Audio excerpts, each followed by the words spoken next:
ओम शांति। प्यारे बाबा, मीठे बाबा, दिल के सहारे बाबा, संगम युग पर आकर के हम बच्चों को एक पाठ पक्का कराता है जो अभी तक नहीं हुआ है। वह पाठ हमें पक्का करना है, वह है आत्मा का पाठ। मैं आत्मा हूँ, एकदम अशरीरी बन जाएं, शरीर से बिल्कुल डिटैच हो जाएं। इसी को कहा जाता है जीते जी मरना। इस देह के संबंध, देह के पदार्थ, सारी पुरानी दुनिया, उससे जीते जी मर जाना। दूसरा बाबा ने कहा, तुम बच्चे अपने फाउंडेशन को मजबूत कर रहे हो। मजबूत अर्थात पक्का। उसका आधार है पवित्रता।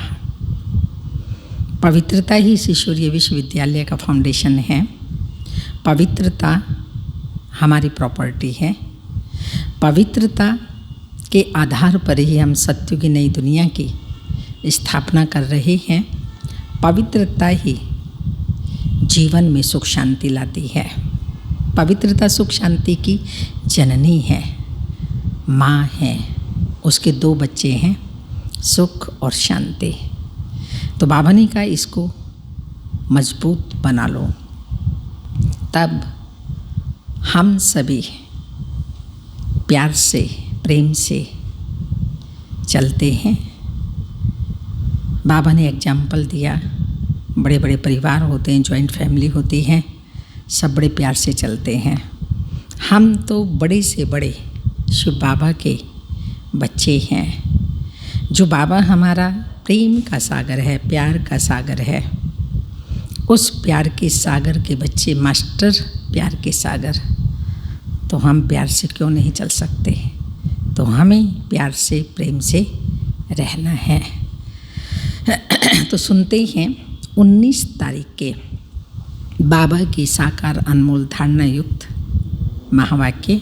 मीठे बच्चे, जीते जी इस शरीर से अलग हो जाओ। अलग होकर के ये समझना, मैं आत्मा कानों द्वारा मुरली सुन रही हूँ। शरीर के भान से एकदम अलग, डिटैच हो जाओ। केवल मैं और मेरा बाबा। अशरीरी बन बाप को याद करो। इसी को कहा जाता है डेड साइलेंस। क्वेश्चन है, तुम बच्चे अभी अपना फाउंडेशन मजबूत कर रहे हो। मजबूती किस आधार से आती है? आंसर है पवित्रता के आधार से। जितना जितना आत्मा पवित्र अर्थात सच्चा सोना बनती है, उतनी मजबूती आती है। बाबा अभी स्वराज्य का फाउंडेशन इतना मजबूत डालते हैं, जो आधा कल्प उस फाउंडेशन को कोई हिला नहीं सकता। तुम्हारे राज्य को कोई छीन नहीं सकता। आधा कल्प 2500 वर्ष, इतना मजबूत फाउंडेशन बाबा यहाँ संगम युग पर डाल देता है। गीत ओम नमो शिवाय, ओम शांति। बाबा कहते मुझे याद करो, अर्थात अशरीरी बनो, अर्थात डेड साइलेंस। जैसे मनुष्य मरते हैं तो डेड साइलेंस हो जाती है। कहते हैं इनका शरीर शांत हो गया, शरीर और आत्मा अलग हो गई, खत्म हो गया। यहाँ भी तुम बच्चे बैठते हो तो इसको डेड साइलेंस कहा जाता है। जीते जी अशरीरी बन जाओ, अपने को आत्मा समझो, बाप को याद करो। तुम जानते हो यह है सच्ची शांति। वो लोग शांति को नहीं जानते, डेड साइलेंस का अर्थ तो जानते ही नहीं। डेड साइलेंस क्यों कहते हैं? याद दिलाते हैं वो मर गया, शांत हो गया। तुम भी मर जाओ, तुम भी शांत हो जाओ। बड़े बड़े लोग गांधी की समाधि पर जाते हैं, वहाँ जाकर कहेंगे डेड साइलेंस अर्थात शांति में बैठो। तुमको मालूम है हम आत्मा शांत स्वरूप है। दुनिया को पता नहीं है, हम अपने स्वरूप में टिक जाते हैं। हमारा स्वधर्म शांति है, हमारी आत्मा शांत स्वरूप है। ये ऐसी शांति है जब इस स्वरूप में टिक जाते हैं, स्वधर्म में टिक जाते हैं, संसार की कोई भी ऐसी परिस्थिति व ताकत नहीं है जो हमारी शांति को भंग कर सके। क्योंकि जब हमारा धर्म ही शांति है, स्वरूप ही शांति है, तो आत्मा अशांत हो कैसे सकती है। तो यही वास्तव में डेड साइलेंस है, अपने स्वधर्म में टिक जाना, अपने स्वरूप में टिक जाना। उनको ये पता नहीं, इसलिए शांति मांगते हैं। आत्मा कहती है शांति चाहिए। आत्मा अपने स्वधर्म को भूली हुई है। वास्तव में आत्मा का धर्म ही शांति है। फिर आत्मा क्यों कहती है अशांति है। अशरीरी हो बैठ जाओ, वह तो हट से प्राणायाम चढ़ा देते हैं तो जैसे मर जाते हैं। उसको कहा जाता है आर्टिफिशियल शांति। तुम बच्चों को तो पता है हमारा स्वधर्म शांति है। तुम आत्मा स्वराज्य ले रही हो, आत्मा ही सब कुछ बनती है। आत्मा बैरिस्टर बनती है। आत्मा कहती है हमको राज्य चाहिए। आगे भी राज्य लिया था बाप से, आगे माना 5000 वर्ष पहले भी राज्य लिया था, अब फिर लेने आई हैं। मनुष्य देह अभिमान में है तो दुख में है। अभी तुम समझते हो कि हम आत्मा अपने परम पिता परमात्मा से स्वराज्य लेने आई हैं। तुम आत्मा को राजा ही चाहिए। इस समय आत्मा स्वराज्य मांगती है बेहद के बाप से। श्री कृष्ण को तो स्वराज्य था, फिर गुम हो गया। अब बाप आकर तुम आत्माओं को राज्य देते हैं। इसको राजयोग कहा जाता है। राजयोग से ही सत्यों की दैवी सृष्टि का राज्य लेते हैं शिव बाबा से। परम पिता परमात्मा राजयोग सिखाते हैं। मनुष्य देह अभिमानी होने के कारण कहते हैं मैं फलाना हूँ आदि आदि। मैं देह को ही समझ लेते हैं। मैं देह नहीं, मैं आत्मा हूँ और मेरी ये देह है। तो वो मैं इस देह को ही समझ लेते हैं। वास्तव में मैं आत्मा करती है। आत्मा कहती है मैं ये चीज़ उठाता हूँ। फीमेल कहेगी मैं उठाती हूँ। वास्तव में आत्मा मेल है। मैं आत्मा बाप का बच्चा हूँ। आत्मा कहती है बाबा हम आपसे स्वराज्य ले रहे हैं। आत्मा को स्वराज्य देते हैं कौन? परम पिता परमात्मा। भक्ति और ज्ञान में देखो कितना फ़र्क है। शिव का मंदिर भी होता है, सबसे जास्ती घंटे भी शिव के मंदिर में बजते हैं। उनको जगाते हैं। जगाते तो सबको हैं। सवेरे सवेरे बैंड बाजे बजते हैं। यहाँ बाप बच्चों को जगाकर, हाँ, शिव बाबा बच्चों को जगाकर देवता बनाते हैं। घंटे आदि बजाने की बात नहीं है। बाप कहते हैं तुमको स्वराज्य चाहिए तो पवित्र बनो। स्वराज्य पाने के लिए पहले पवित्र बनो। एवं ऑब्जेक्ट बुद्धि में रहती है। स्टूडेंट कहेंगे हम यह मैट्रिक पास करेंगे फिर यह करेंगे। सन्यासी चाहेंगे हमको शांति मिले। एक कहानी भी है ना, रानी के गले में हार पड़ा था, ढूंढती थी बाहर, तो वह भी शांति को बाहर ढूंढते हैं। शांति अंदर में है। अंदर माना आत्मा का स्वधर्म शांति है, आत्मा का गुण शांति है। आत्मा का स्वरूप शांति है। आत्मा का देश शांति धाम है। पिता परमात्मा शांति का सागर है और शांति हम दर दर मंदिरों में, गुरुद्वारों में जप तप आदि करने में ढूंढ रहे हैं। तब बाबा ने कहा, रानी का हार गले में पड़ा था और ढूंढ रही थी इधर उधर।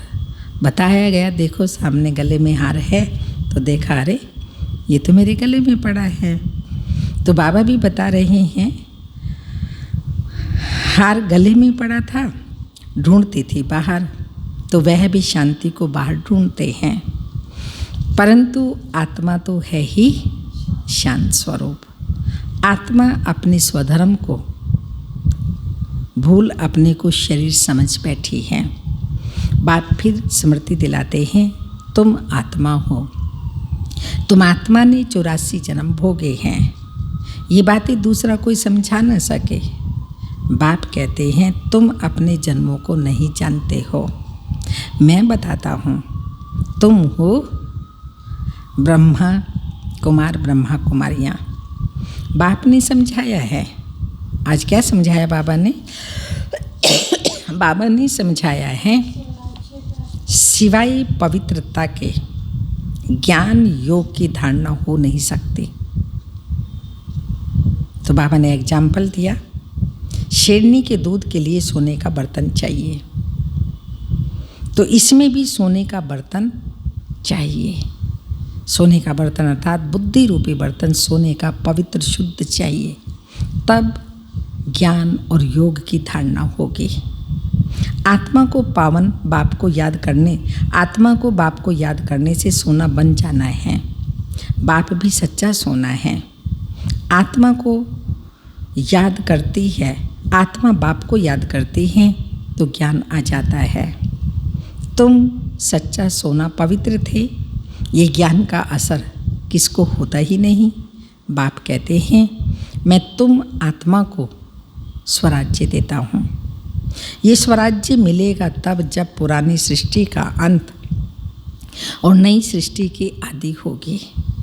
मनुष्यों को हद की राजाई है, बेहद की राजाई मनुष्यों को कभी मिलती नहीं। विश्व का मालिक बन ना सके, तुम बनते हो बाप के द्वारा। भगवान बाप को ही तुम्हारे 84 जन्मों का मालूम है। देवताएं अपने जन्मों को जान नहीं सकते। अगर जान जाएं तो दुखी हो जाएं। क्या सीढ़ी उतरते जाएंगे? ये संकल्प आएगा, मालूम पड़ेगा तो दुख होगा कि आज हमें सुख है और कल फिर दुख भी होगा। इसलिए देवताएं सृष्टि के आदि मध्यांत को नहीं जानते। राजाई का सुख ही गुम हो जाए।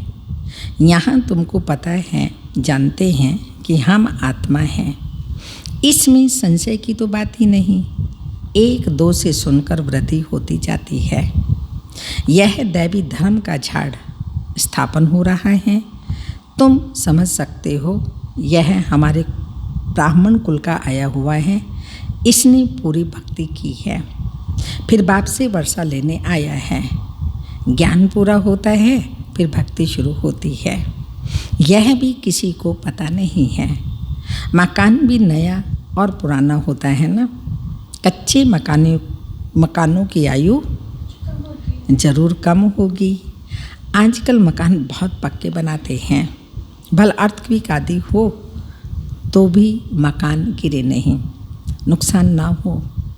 बहुत मजबूत बनाते हैं, फाउंडेशन जास्ती पक्का बनाते हैं। अब फाउंडेशन पड़ रहा है स्वराज्य का। आत्मा को 21 जन्म के लिए राज्य मिलता है। यहाँ की राजाई तो कुछ है ही नहीं। आज राजाई है, कल किसी ने चढ़ाई की, खलास। फाउंडेशन कोई का है नहीं। मनुष्यों का भी फाउंडेशन नहीं। आज है कल मर जाए। अभी तुम्हारा फाउंडेशन बाबा पक्का डाल देते हैं, इतना पक्का जो 21 जन्म तुम राज्य भाग्य पाते हो। तुम्हारी राजाई का पक्का फाउंडेशन पड़ता है, तुमको कोई भी धरती का तूफान हिला न सके। गीता में भी कहते हैं, बाबा हमको स्वराज्य देते हैं, जिसको कोई हिला न सके, गिरा न सके। ऐसी बादशाही देते हैं जो जरा भी दुख की बात रहती ही नहीं। आत्मा को कितनी खुशी होनी चाहिए। निश्चय तो है ना। निश्चय नहीं है तो वो स्वर्ग में चलने के लायक नहीं।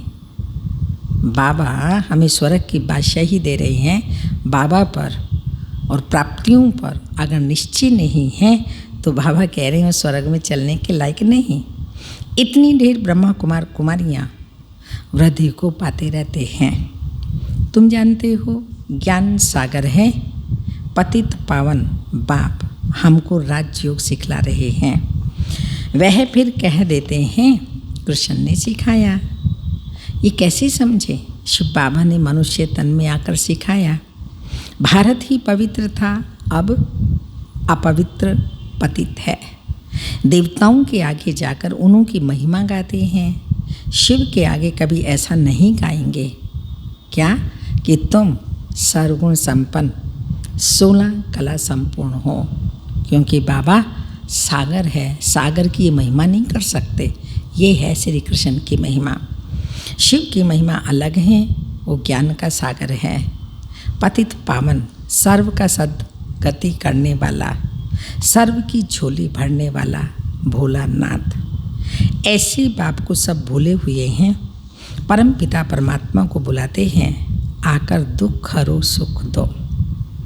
दुख हरता सुख करता एक ही है।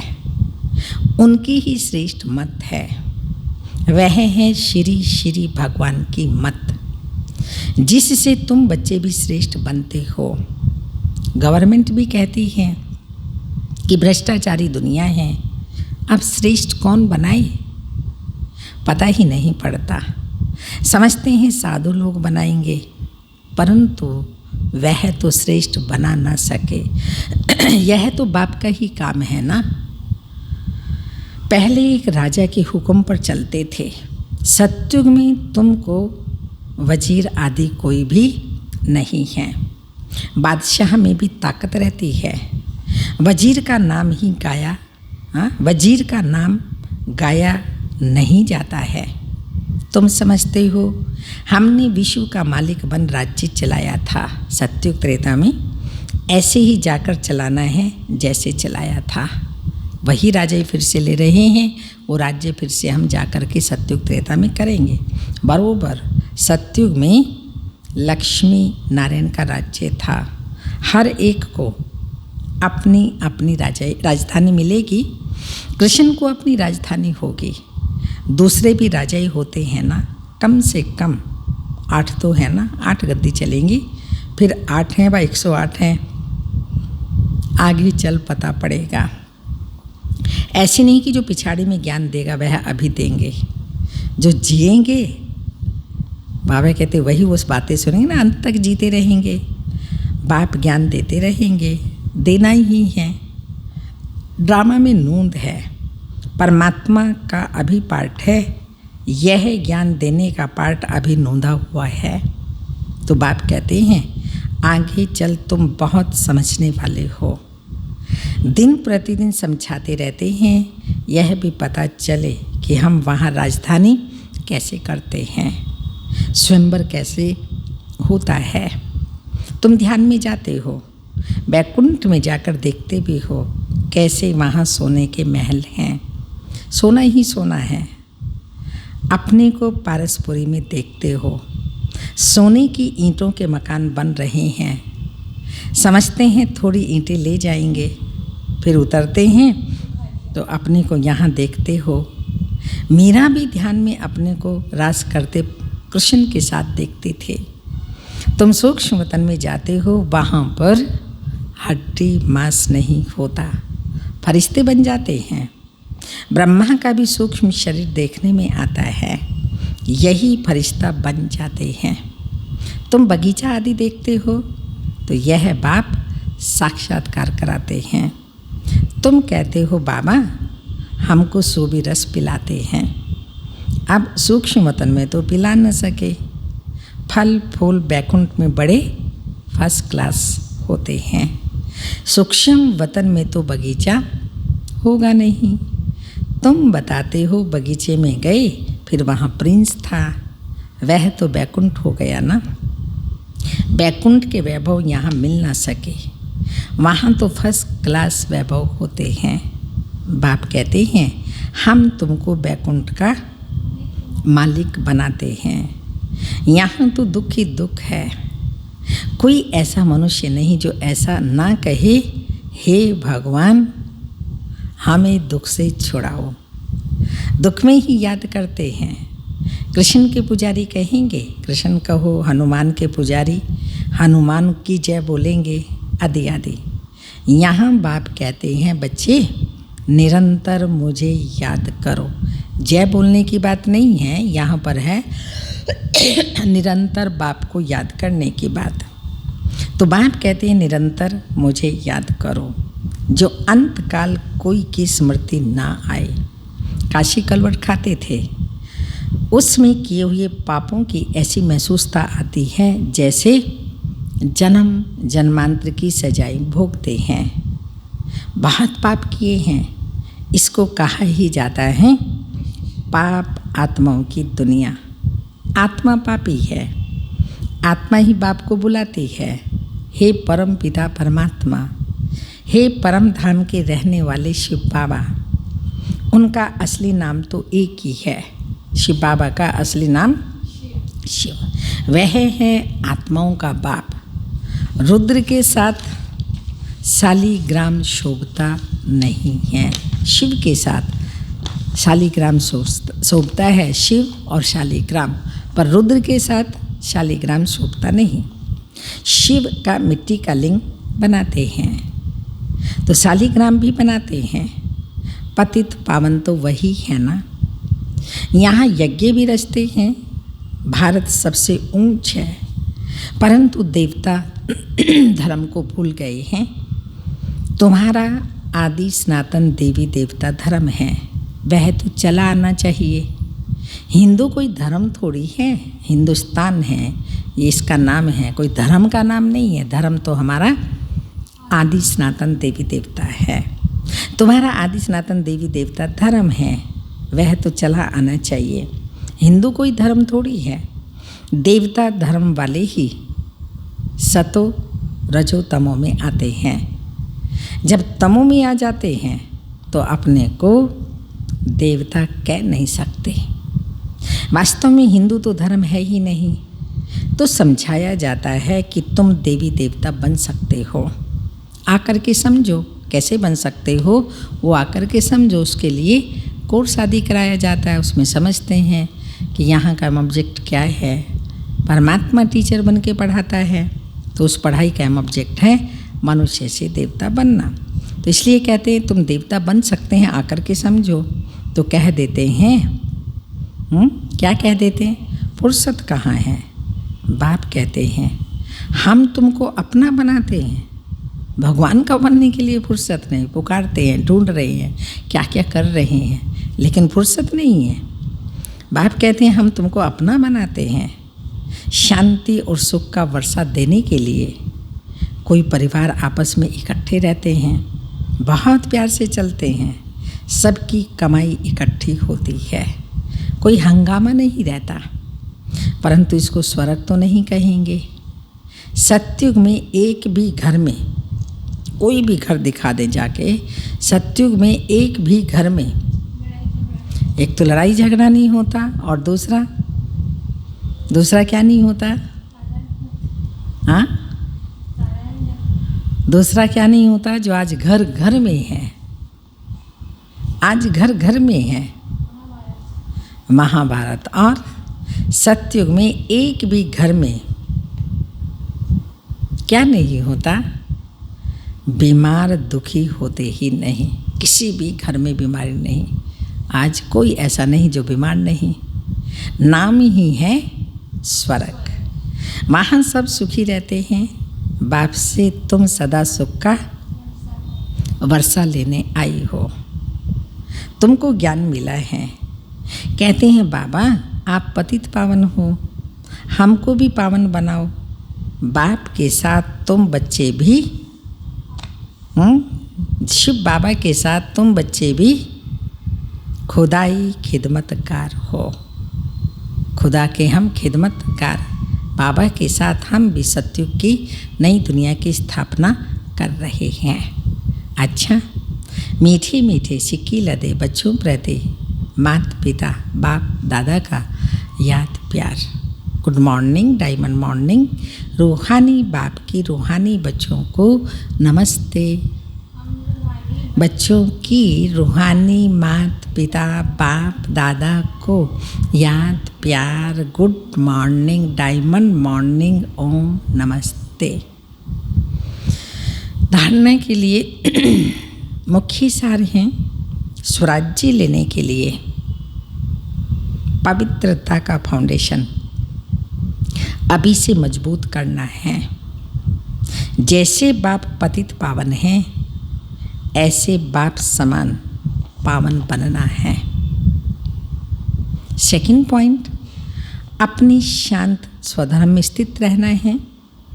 जितना हो सके देही अभिमान छोड़ देही अभिमानी रहना है। डेड साइलेंस अर्थात अशरीरी रहने का अभ्यास करना है।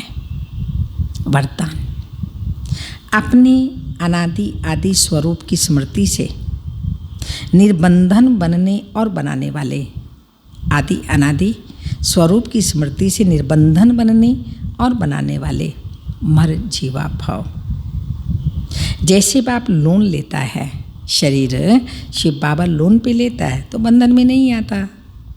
ऐसे आप मर्जीवा जन्म वाले बच्चे शरीर के संस्कारों के स्वभाव के बंधनों से मुक्त बनो। कब बनेंगे? जो बाबा ने कहा जब जीते जी मरेंगे।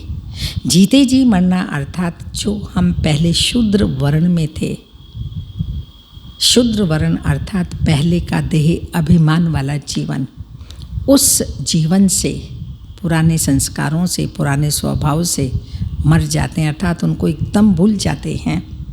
जो बाबा नई संसार को बना रहे हैं उसके लिए नई संस्कार नई दैवी गुण हम बच्चों में भर रहे हैं, उनको हम भरते हैं। और जो बाप के संस्कार हैं वो संस्कार हम भरते हैं, जो बाप के गुण हैं वो हम अपने में भरते हैं। तो पुराना सब कुछ एकदम भूल नए संस्कारों में नए जीवन में जीते हैं। तो ये है जीते जी मरना। पुराने को भूल जाना, एकदम बुद्धि से निकाल देना जैसे हमारा पिछला धर्म था, और नए में जीना, इसको कहा जाता है मर जीवा जीवन। तो अपने पुराने संस्कारों के स्वभाव के बंधनों से मुक्त बनो। जब चाहे जैसा चाहे वैसे संस्कार अपने बना लो। जैसे बाप निर्बंधन है ऐसे निर्बंधन बनो। मूल वतन की स्थिति में स्थित होकर फिर नीचे आओ। अपने अनादि आदि स्वरूप की स्मृति में रहो। अवतरित हुई आत्मा समझकर कर्म करो और भी आपको फिर फॉलो करेंगे। स्लोगन है, याद की वृत्ति से वायुमंडल को पावरफुल बनाना। याद की वृत्ति से, क्योंकि जैसी वृत्ति में जो होता है उससे वातावरण बनता है, याद की वृत्ति से वायुमंडल को पावरफुल बनाना, यही मनसा सेवा है। हम मनसा सेवा करते हैं ना, तो पहले अपने वृत्ति को पावन बनाई, और जब वृत्ति पावन बनती है तो वृत्ति से वातावरण भी वैसा ही बनता है। आज की तपस्या की पॉइंट है,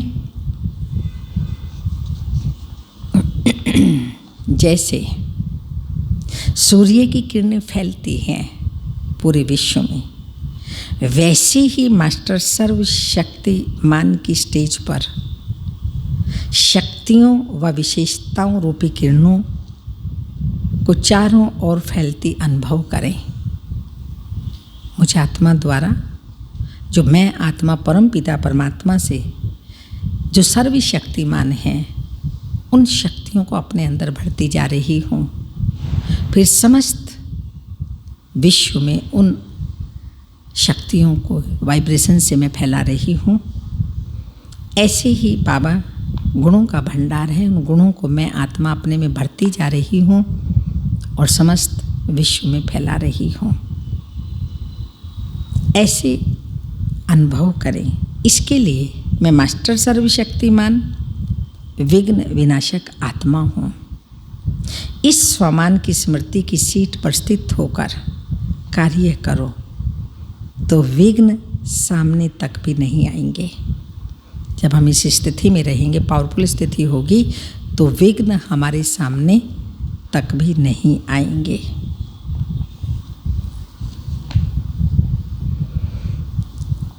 दीदी जी की विशेषताएं हैं स्वमानधारी और सम्मानदाता। जो स्वमान में रहता है वो सदा सबको सम्मान देता ही है। स्वयं सर्वशक्तिमान बाबा हमारा साथी है। दीदी सदा इसी स्वमान में रहती और सबको दिल से सम्मान देती। अगर कोई अपनी सेवा समय प्रमाण सच्चाई से करता तो उसे इतना ही सम्मान देती, खातिरी करती, उन्हें विशेष सौगात देती। दीदी के दिल में यज्ञ के सच्चे सेवाधारियों के प्रति अति रिस्पेक्ट था। जो सच्चाई सफाई से सेवा करते, दीदी जी उनको सम्मान देती, रिस्पेक्ट देती और साथ साथ उनको स्थूल सौगात भी देती थी। ऐसी थी हमारी आदरणीय बड़ी दीदी जी। ओम शांति।